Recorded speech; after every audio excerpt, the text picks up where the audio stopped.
നിങ്ങളുടെ ഫേവറേറ്റ് സീരിയലുകൾ ടിവിയിൽ വരുന്നതിന് മുൻപേ സൺ നെക്സ്റ്റ് ആപ്പിൽ കാണാം. ഇനി എല്ലാവർക്കും മുൻപേ കാണൂ. ഇപ്പോൾ തന്നെ സൺ നെക്സ്റ്റ് ആപ്പ് ഡൗൺലോഡ് ചെയ്ത് സബ്സ്ക്രൈബ് ചെയ്യൂ.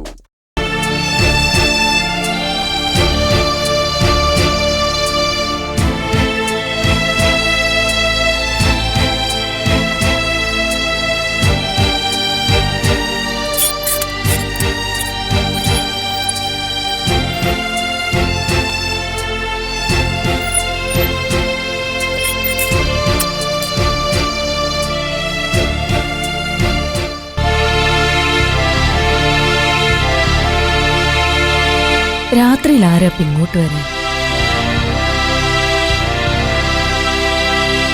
ആരാ കുഞ്ഞമ്മേത്? ഞാനും അതാ സാറേ നോക്കുന്നേ.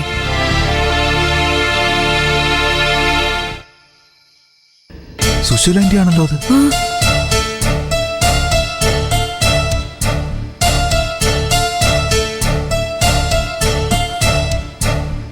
ഇതെന്താ സുശീലേ? ഹർഷ നിന്നെ വീട്ടിൽ കൊണ്ടുവിട്ടെന്നാണല്ലോ പറഞ്ഞേ. എന്തു പറ്റി ആന്റി? മക്കള് തിരിച്ചു വന്നപ്പോ അവര് ആന്റിയോട് ഇറങ്ങിപ്പോവാൻ പറഞ്ഞു. അത്ര ഒരു ഗതികേടിന് സമയമായിട്ടില്ലെന്ന് തോന്നുന്നു. അവരാരും ഇതുവരെ തിരിച്ചു വന്നില്ല. അല്ല, വേണമെങ്കിൽ ഉമ്മറത്തിരുന്ന് നേരം വെളുപ്പിക്കാമായിരുന്നു. പക്ഷേ ഇടയ്ക്കിടെ ഓരോരുത്തർ വരാൻ തുടങ്ങി. അവരുടെ പരിഹാസവും സഹതാപവും കുറ്റപ്പെടുത്തലൊന്നും സഹിക്കാൻ വയ്യ. അതുകൊണ്ടാണ് ഞാൻ ഇങ്ങോട്ട് പോകുന്നത്.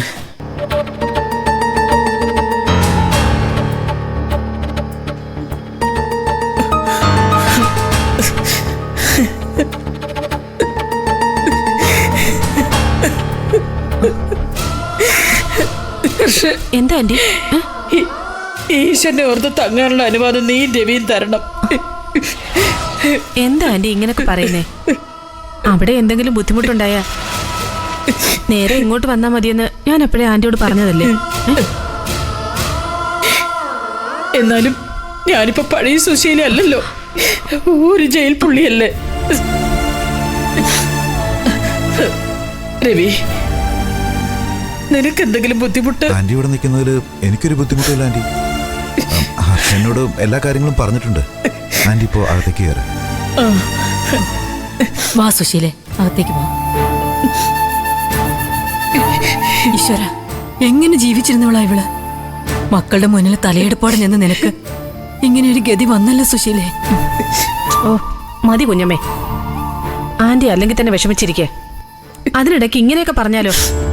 കുഞ്ഞമ്മേ, ചെന്ന ആന്റിക്ക് കഴിക്കാൻ എന്തെങ്കിലും എടുത്തു വെക്കേ. ഞാൻ എടുത്തു വയ്ക്കാം. ആന്റി വാ, മുറിയിൽ ചെന്ന് ഫ്രഷ് ആയിട്ട് വരാം. വാ.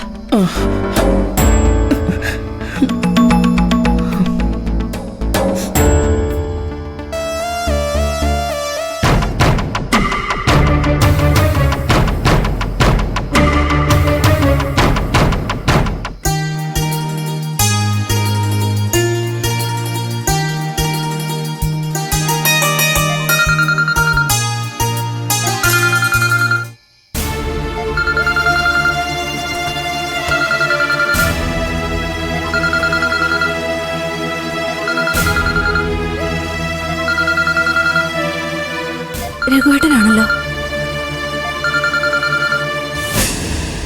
ഹലോ രഘുവേട്ടാ. എന്താ മീ കോൾ എടുക്കാൻ ബുദ്ധിമുട്ടായി തുടങ്ങിയോ? രഘുവേട്ടൻ എന്താ ഇങ്ങനൊക്കെ പറയുന്നേ? ഞാൻ മോളെ ഉറക്കുമായിരുന്നു, അതാ കോൾ എടുക്കാൻ താമസിച്ച്. രഘുവേട്ടൻ വീട്ടിലെത്തിയോ? ഏത് വീട്ടില്? ഞാൻ വിളിച്ചിട്ട് അമ്പിളി ഫോൺ എടുക്കുന്നില്ല. അമ്മാവനെ വിളിച്ചിട്ടും അത്ര നല്ല പ്രതികരണമൊന്നുമില്ല. അതുകൊണ്ട് രഘുവേട്ടന് വീട്ടിലേക്ക് പോയിക്കൂടെ? അങ്ങനെ ചോദിച്ചാ പഞ്ചരത്ന എന്റെ വീടല്ലല്ലോ, അമ്പിളിയുടെ വീടല്ലേ ആമി. ഞാൻ പറഞ്ഞില്ലേ, എന്നെ ഇപ്പൊ കാണുന്നത് പോലും അമ്പിളിക്ക് വെറുപ്പാ. ബാക്കിയുള്ളവരുടെ ശ്രദ്ധ മുഴുവനും ചീരുവിന്റെ കുഞ്ഞിന്റെ കാര്യത്തിലും. അതിനിടയിൽ ഞാൻ അങ്ങോട്ട് ചെന്ന് എല്ലാവർക്കും ഒരു ബാധ്യത ഉണ്ടാക്കുന്ന എന്തിനാ? രഘുവേട്ടന് ദാസങ്ങളുടെ വീട്ടിലേക്കോ അനുപമയുടെ വീട്ടിലേക്കോ പോയിക്കൂടെ? അങ്കിളിന്ന് സ്ഥലത്തില്ല. ഞാൻ വരുമെന്ന് അറിയാത്തത് കൊണ്ട് വീടിന്റെ കീയും വെച്ചിട്ടില്ല. പിന്നെ അനുവിന്റെ വീട്ടില് അവളുടെ ഹസ്ബൻഡ് മകനും ഉണ്ട്. അപ്പൊ പിന്നെ എങ്ങനെ ഞാനവിടെ അതെന്താ അനുവിന്റെ ഹസ്ബൻഡ് അങ്ങോട്ട് മാറിയത്? ആദ്യം ഞാൻ വിചാരിച്ചത് അവിടെ വേറെ ആരും ഇല്ലാത്തോണ്ട് ഭാനുമിക്ക് മഞ്ചാടിക്കൊരു കൂട്ടായി ഇന്ദ്രൻ അവിടെ ഒന്ന് നിൽക്കുന്നതാവുന്ന. പക്ഷേ അങ്ങനെയല്ല. അവരവിടെ സ്ഥിരമായിട്ട് താമസിക്കാൻ വേണ്ടി തീരുമാനിച്ചിരിക്കും.